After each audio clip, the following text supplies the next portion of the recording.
Good morning बच्चों। हम संस्कृत व्याकरण में रचनात्मक कार्य में कथा क्रम संयोजन जो शीर्षक है उसके बारे में हम पढ़ रहे हैं। पिछली जो हमारी क्लास हुई थी उसमें हमने 3 कहानियों के बारे में पढ़ा था। द्राक्षाफल, सिंह, शस्त्र और इत्यादि 2-3 कहानियों के बारे में हम पिछले क्लास में पढ़ा था। आज जो हमारी अगली क्लास है इसमें हम कथा क्रम संयोजन यानी कहानियों को क्रम से जमाना, उसमें अगली जो 2 कहानियां हैं उनके बारे में हम पढ़ेंगे, उनका अध्ययन करेंगे। ये 2 कहानियां हैं, इसमें से पहली जो हमारी कहानी है वह है चतुरा लोमसा। चतुरा मतलब चतुर, लोमसा मतलब लोमड़ी। पहला जो वाक्य है, एकदा एक आकर एकाम रोटिकाम आन गया। एक बार एक कौवा एक रोटी प्राप्त कर आता है, लेकर आता है। ताप्य आत्मन प्रशंसा सुनवा प्रसन्न अभवत्। कौवा स्वयं की प्रशंसा सुनकर प्रसन्न हो गया। लोमसा तम नीत्वा, नी प्लस त्वा अर्थात तत्वा पढ़ते हैं, नी धातु है, नी प्लस तत्वा बराबर त्वा। ततः गच्छत्, वहां से चले गए। लोमसा तम दृष्ट्वा केनापि उपायेन रोटिकां ग्रहीतुम् ऐच्छत्। लोमसा लोमड़ी तम उसको दृष्ट्वा, दृष्ट धातु है और तत्वा पढ़ते हैं, दृष्ट प्लस तत्वा बराबर दृष्ट्वा, जो कि हम पढ़ते जो हमारा टॉपिक हुआ था उसमें हमने तत्वा प्रत्यय पढ़ा था। इस तत्वा प्रत्यय का अर्थ कर या करके अर्थ होता है। इसी प्रकार यहाँ पे जो धातु है वो दृष्ट धातु है, दृष्ट मतलब देखना, तत्वा प्रत्यय है तो देख करके, के नापी कुछ उपाय के द्वारा रोटी का ग्रहीतुम् ऐच्छत्, कुछ उपाय के द्वारा रोटी को ग्रहण करने की इच्छा करती है। 5वां जो हमारा वाक्य है, सा गर्भो अयम गातः यावत् गायति तावत् विव्रतात् मुखात् रोटिका मुमुक्षैवत्। सा वह गर्भोयम गर्भ से ऊंचे उस कौवे को दाने के लिए कहती है। तावत् विव्रतात् मुखात् रोटिका मुमुक्षैवत्। तो कौवा जैसे ही उसको दाना शुरू करता है अपना, वैसे ही उसकी रोटी मुख से नीचे दूरी पर गिर जाती है। सा वृक्षस्य अधः प्रतिष्ठति, वह पेड़ के नीचे बैठ गई। तातं च कौवे से बोली, तात मया श्रुतं त्वं मधुरं गायसि। हे भाई, मेरे द्वारा सुना गया है, तुम मधुरम गायसि, तुम मधुर गाते हो। इस प्रकार से ये हमारी कहानी है। ये कहानी एक कौवे और एक लोमड़ी की कहानी है। कहानी मैं बता देता हूँ आपको। एक बार क्या होता है कि एक कौवा कहीं से रोटी प्राप्त करके आता है और पेड़ के नीचे, पेड़ के ऊपर आकर बैठ जाता है।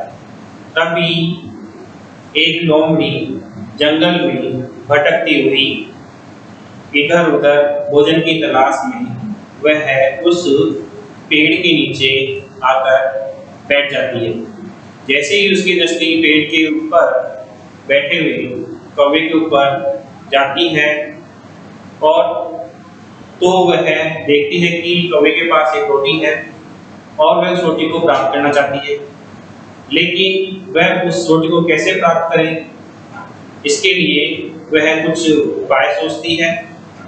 उस उपाय के द्वारा वह उस रोटी को प्राप्त करने के लिए तैयार हो जाती है और अंत में वह रोटी ले भी लेती है। तो ये कहानी है कौवे और लोमड़ी की।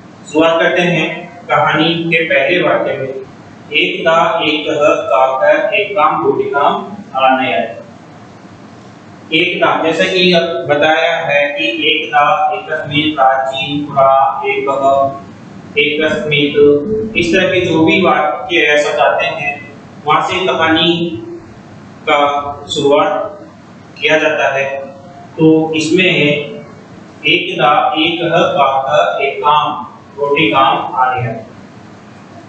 एक बार एक कौवा एक रोटी को लेकर आता है। एक बार एक कौवा रोटी को लेकर आता है। उसके बाद में ये हमारा पहला जो वाक्य है, पहला वाक्य है इसका क्रमांक यानी कि पहला क्रमांक की पहला वाक्य है। दूसरा जो हम इसका वाक्य देखेंगे काका आत्मना प्रशंसा प्रश्न ये नहीं आएगा क्रम में। लोम सातम मित्वा तत्र गच्छत, लोम इसको लेकर अपने घर चली जाती है, ये भी दूसरे वाक्य में नहीं आएगा। लोम सातम दशवा केनापि उपायेन रोटिकां ग्रहीतुम् इच्छत, लोमड़ी उसको देख करके कुछ उपाय के द्वारा रोटी को लेने की इच्छा करती है। तो ये हमारा दूसरा वाक्य बनेगा। दूसरा जो हमारा वाक्य बनेगा लोम सा तम दृष्ट्वा केनापि उपायेन रोटिकां ग्रहीतुम् इच्छत। अब यहाँ पे ग्रहीतुम शब्द आया है तो तुम यानी कि तुम पढ़ते हैं, इसमें पढ़ते जब मैंने पढ़ाया था ग्रहीतुम तुम पढ़ते हैं क्रिया पर तुम, तो ग्रहीतुम इच्छत लेने की इच्छा करते हैं। तो सेकंड जो हमारा वाक्य आएगा उसका क्रमांक क्या रहेगा 4 नंबर। सेकंड जो हमारा वाक्य है इसका क्रमांक रहेगा 4 नंबर। लोमड़ी उसको देख करके किसी उपाय से रोटी को लेने की इच्छा करती है। इसके बाद हमारा जो तीसरा जो वाक्य आएगा, जब वह किसी कोई उपाय सोचती है तो वह है सा सर्वोयम काकर यावत गायत्री तावत विरता मुखा रोटी को मुंह में पड़त। ये भी क्रम के में नहीं आ रहा है। सा वक्षस्य अध प्रतिष्ठत काकम च अवदत काकर मया सुतम त्वं मधुरम गायसी। वह पेड़ के नीचे बैठ जाती है और कौवे को कहती है कि आई मेरे द्वारा सुना गया है कि तुम बहुत ही मधुर गाते हो। तो ये हमारा तीसरा वाक्य बनेगा और इसका क्रमांक क्या रहेगा 6 नंबर। यानी 6 नंबर का जो क्रमांक है वो हमारा तीसरा वाक्य बनेगा। अब चौथे नंबर का जो वाक्य बनेगा उसके लिए देखते हैं वापस। काका आत्मना प्रशंसा सुनकर प्रसन्न और कौवा स्वयं की प्रशंसा सुनकर के प्रसन्न हो गया। सुधवा सुधा हुए तत्व प्रत्यय सुधवा लोम सा तम दसवा कीना विपाय सा गरु है काके या गायत्री ताव बेटा रोटी वो अकल। तो ये हमारा जो वाक्य आएगा वो आएगा काकह आत्मना प्रशंसा सुधवा प्रसन्न अभवत। कौवा स्वयं की प्रशंसा सुनकर के प्रसन्न हो गया।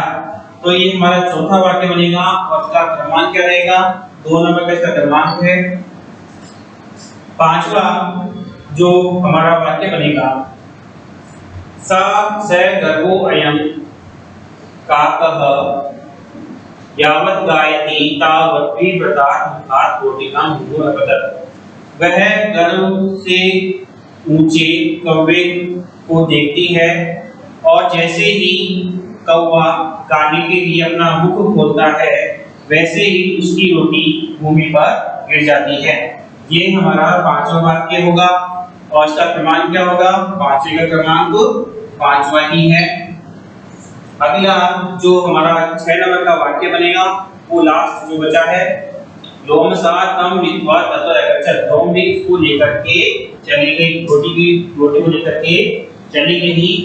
ये हमारा क्रमांक था इसका तीसरा। तो तीसरा जो नंबर का जो क्रमांक है वह है लोमसा तम हित्वा तत गच्छत्। तो इस प्रकार से ये जो हमारी पहली जो कहानी है वो समाप्त होती है। एक बार वापस से हम इसको देखते हैं कि वाक्य में कैसे पहले वाक्य क्या है। सबसे पहला वाक्य है, पहले नंबर का पहला ही वाक्य, ये हमारा फर्स्ट वाक्य है।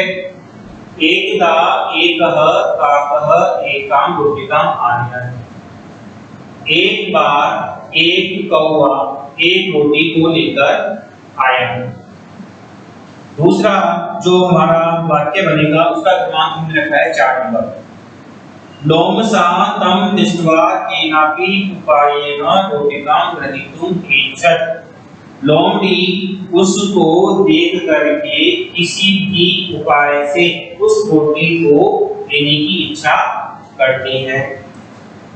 तीसरा जो हमारा वाक्य है उसका क्रमांक 6 क्रमांक देखते हैं। सा वृक्षस्य अधः प्रतिष्ठत् काकं च वदत् तात मया श्रुतं मधुरं गायसि। वह पेड़ के नीचे बैठ गई और कौवे को बोलती है, भाई मेरे द्वारा सुना गया है कि तुम मधुर गाते हो। ये हमारा तीसरा वाक्य था।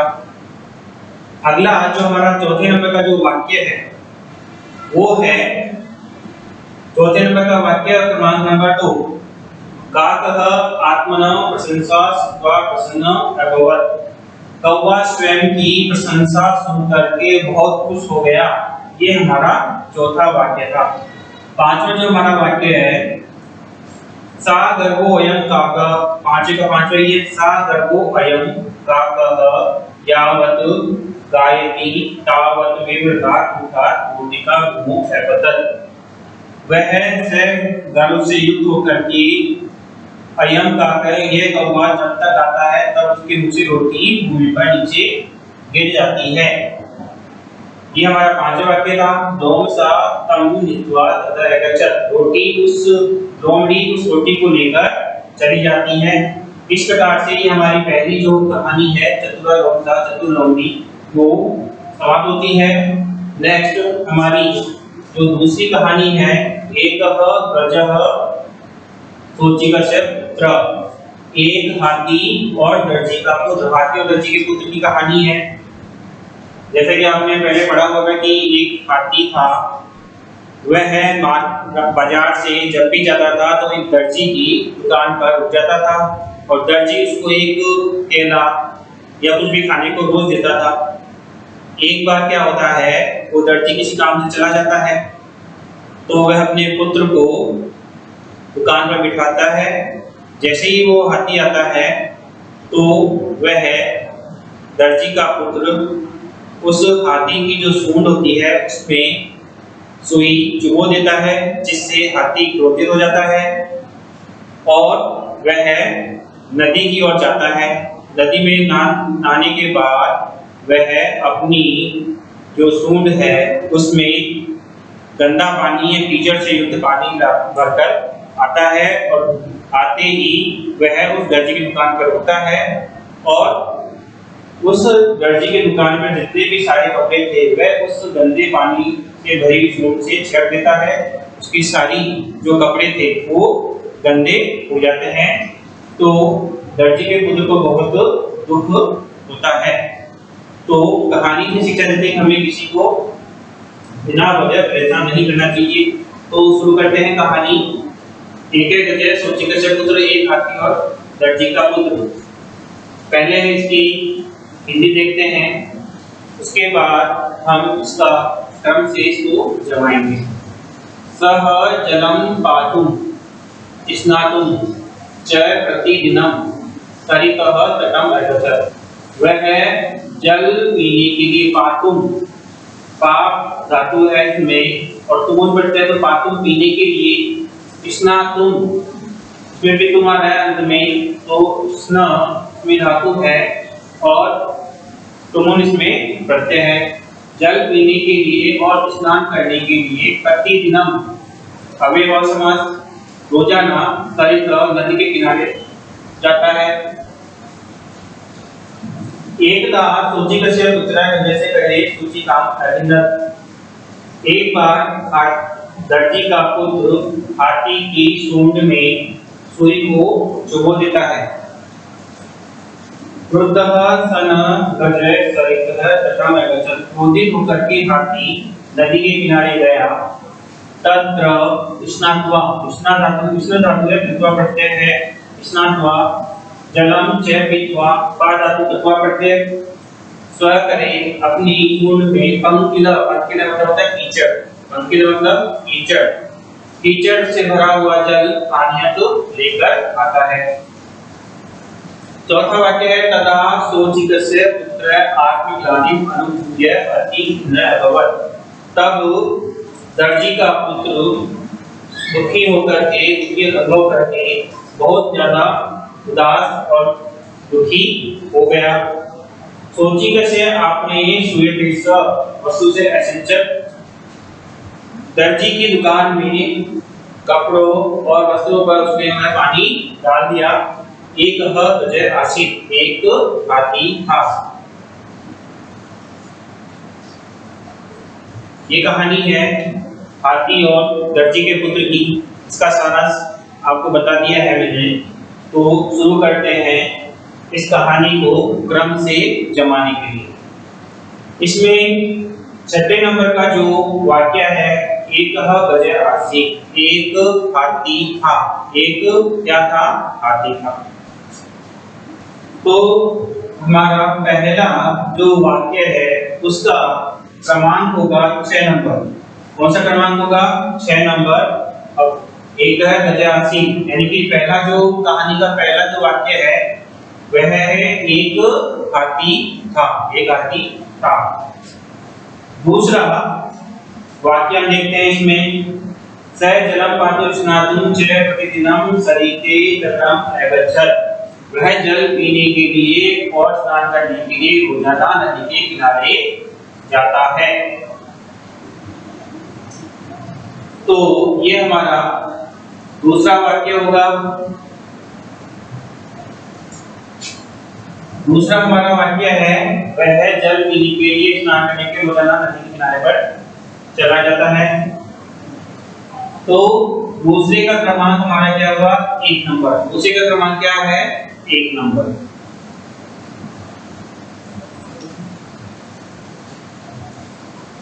अगला जो हम क्रमांक वाक्य है जो देखेंगे 3 नंबर का, देखते हैं।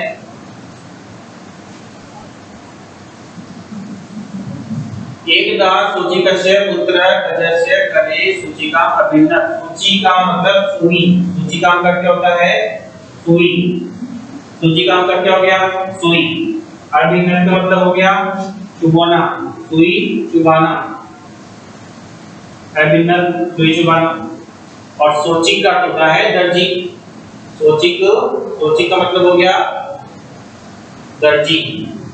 तो 2 वाक्य हो गए। तीसरा जो हमारा वाक्य है वो आएगा इसमें, एकदा सूचिकस्य पुत्र गजस्य करे सूचिका अभिन्न।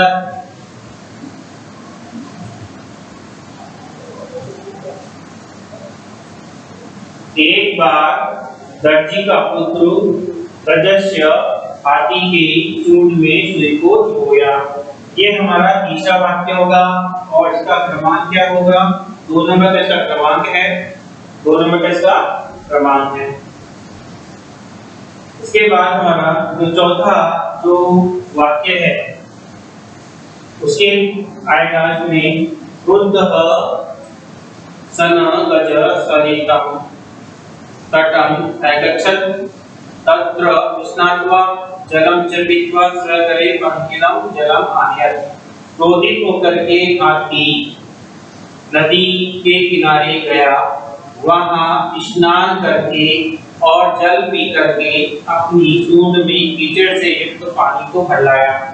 तो ये हमारा होगा चौथे नंबर का वाक्य है और इसका क्रमांक क्या होगा?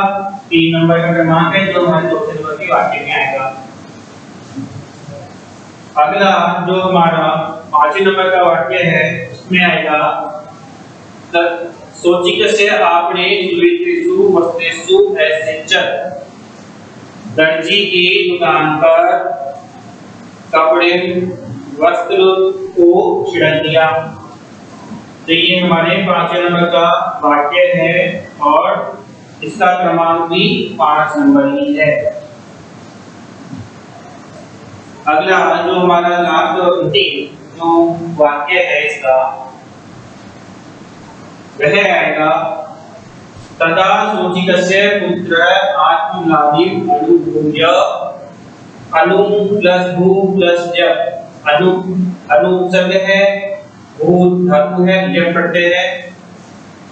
आत्मग्लानि अति नभवत तब दर्जी का पुत्र स्वयं को ग्लानि युक्त समझकर बहुत ही दुखी हुआ। तो ये हमारा चौथा क्रमांक आएगा वो 6 नंबर के वाक्य में। इस प्रकार से ये जो हमारी कहानी है दर्जी और हाथी की, तो ये इस बात को वापस अपन रिपीट करते हैं। उसके बाद ये हमारी जो कहानी है वो भी हमारी कंप्लीट हो जाती है।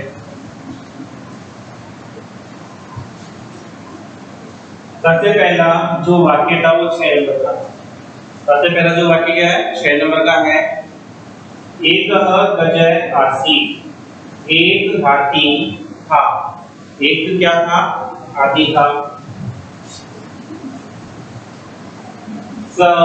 दूसरे नंबर का जो वाक्य है उसका क्रमांक है 1। स चलुं पातु स्नातु च प्रतिदिनम सहित तटम अगच्छत्। वह जल पीने के लिए और स्नान करने के लिए रोजाना नदी के किनारे पर जाता है, जाता था। भूतकाल है, जाता था। तीसरा जो हमारा वाक्य है इसका क्रमांक नंबर 2। एकदा सूचिकस्य पुत्र वजसे करे सूचिकाम अभिनत। एक बार दर्जी का पुत्र हाथी की सूंड में सुई को चुभो देता है। सुई को चुभो देता है। ये हमारा तीसरा वाक्य था। इसके बाद हमारा चौथा जो वाक्य होगा वो है क्रोध समय गजर सविता तटम अगच्छत्। क्रोधित होकर के हाथी नदी के किनारे जाता है और वहां स्नान करके और जल पी करके अपनी सूंड में कीचड़ से युक्त जल भरकर ले आता है। ये हमारा चौथे नंबर का वाक्य है। अगला जो हमारा 5वें नंबर का वाक्य है, 5वें नंबर का 5वां क्रमांक सोचिकस्य आपणे शुद्धेषु वस्त्रेषु एसेंचर। दर्जी की दुकान पर आकर के वह उसके कपड़ों और थैलों, कपड़ों से बने थैले थे, उन सभी को वह है गंदे पानी से गंदा कर देता है, छिड़क देता है। और अंतिम जो हमारा वाक्य भाग 6 उसका क्रमांक था 4 नंबर। तथा तब सोचिकस्य पुत्रः आत्मग्लानिम् अनुभूय अति खिन्नः अभवत्। तब दर्जी का पुत्र आत्मग्लानि यानी कि स्वयं को दुखी अनुभव करके बहुत ही उदास हो गया। इस प्रकार से ये जो हमारे कथाक्रम संयोजन है वो उसकी 2 कहानियां कंप्लीट हो गई है। अगली जो शेष बची हुई कहानियां हैं वो अगली क्लास में हम आपको बताएंगे। इससे संबंधित किसी भी प्रकार की आपको कुछ समस्या आ रही हो या उससे संबंधित आपको कुछ पूछना है तो आप मुझसे संपर्क कर सकते हैं। एक बार इन दोनों कहानियों को आप उतारने एक बार वापस मैं इनको रिपीट करता हूँ ताकि आपको ये समझ में आ जाए। पहली कहानी 7 नंबर की जो कहानी है वह चतुर्लोमनी की है और 8 नंबर की कहानी हाथी पुत्र की है। एक कौवा रोटी लेकर आता है। लोमड़ी उसको देख करके किसी उपाय से रोटी को लेना चाहती है। वह पेड़ के नीचे बैठ जाती है और कौवे को कहती है कि मेरे द्वारा सुना गया है कि आप मधुर गाते हो। कौवा अपनी प्रशंसा सुनकर बहुत प्रसन्न हो जाता है और जैसे ही वह गर्व से युक्त होकर के गाना गाने के लिए तैयार होता है और जैसे ही अपना मुंह खोलता है तो उसकी रोटी पेड़ नीचे जमीन पर गिर जाती है और लोमड़ी उसको लेकर के वहां से चली जाती है। अगली जो कहानी है, एक हाथी था, वह रोजाना जल पीने के लिए और स्नान करने के लिए नदी पर जाता था। एक बार दर्जी का पुत्र दुकान पर था तो वह हाथी की सूंड में सुई खो देता है। क्रोधित होकर वह हाथी नदी किनारे जाता है और वहां स्नान करके जल पी करके अपनी सूंड में कीचड़ से जल भराता है और दर्जी की दुकान पर आकर के वह कपड़ों और उसके तेलों को गंदा कर देता है उस पानी से। तब वो दर्जी का पुत्र अपनी जो ग्लानि है उसको अनुभव करके महसूस करके वह उदास हो जाता है। इस प्रकार से ये जो हमारी कहानी आज की दोनों ये समाप्त होती है। अगली बाकी की जो कहानी है वो अगली क्लास में फिर अध्ययन करेंगे। धन्यवाद।